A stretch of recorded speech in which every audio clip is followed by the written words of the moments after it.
Student-centered advocates and advocacies.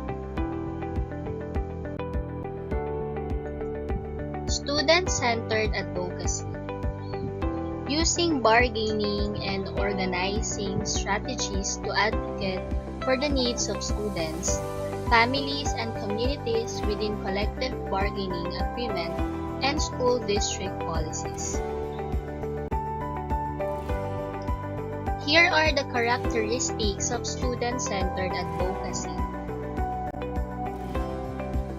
Collaboration based on listening to stakeholders is at the center of student-centered advocacy. Problems and challenges as well as their solutions are identified based on the feedback from educators, families, and the communities. Contract language or policies that implement solutions to these challenges are often outside the explicit boundaries of collective bargaining statute. Student-centered advocacy adds to but does not replace traditional subjects of collective bargaining. Here are some examples of student-centered advocacy. School climate, staffing levels, parent partnerships, grow your own programs, health services located at schools. What is not examples of student-centered advocacy? Aspects of teacher development plans, a cost of living increase to salary due to inflation, health insurance contributions, and limits on teacher mandates. 4 questions to define a student-centered advocacy agenda. First, what problem do you want to solve? Second, how does that problem impact students, families, and your community? Third, what solutions do your members and our stakeholders think is a great one? Last, how will you frame the problem and solution so that they both focus on students? Remember, students, families, and communities provide both the problem and solution. Bargaining and organizing help us achieve our student-focused goal.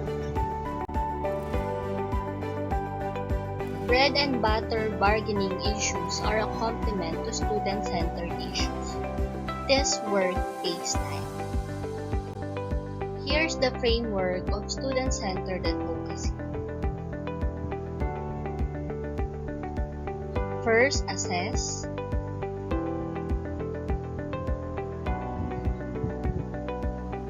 Second is plan.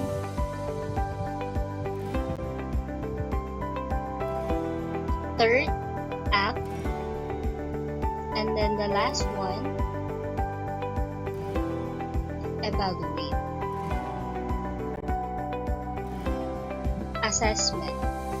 Assess your internal member engagement capacity. Start by learning more about your members, who they are, what they care about, and how they connect with the community. These are the members who can then be mobilized to bring in other members and the community as partners. Assemble your affiliate team. This team can grow over time as the campaign evolves. Aim to establish an initial group with the authority to engage others in the advocacy effort. Next, identify the problems and challenges to address. Ask members of your affiliate team to develop a common understanding of the problems that are interfering with teaching and learning. Look at disruptive professional issues. Third, assess capacity. Analyze your association structure to determine how best to engage members and the community. For example, ask your association representatives to assess how many members in the association can reach in person. Confirm the accuracy of the contact information in your membership database. What avenues can the association pursue to reach those members, for example, through email, phone calls, or SMS. Next, define possible solutions. Do not try to solve every problem.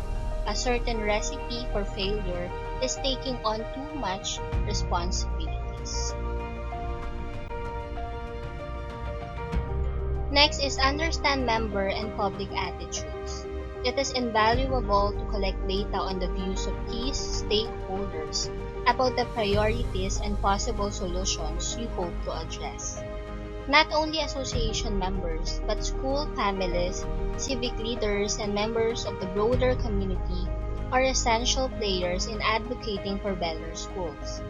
There are different techniques to develop a strong understanding of member and public attitudes. This includes surveys, small group discussions such as PTAs and civic association, and community forums. Conduct a SWOT analysis.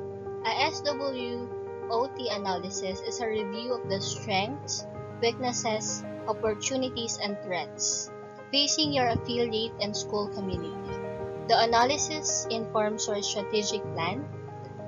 A SWOT analysis helps you develop an effective strategy to advance your agenda by taking a hard look at the external environment along with your association's strengths and weaknesses. Conduct a GPS indicators framework audit. The Great Public Schools Indicators Framework is designed to evaluate how well state, districts, and schools perform in areas critical to student success.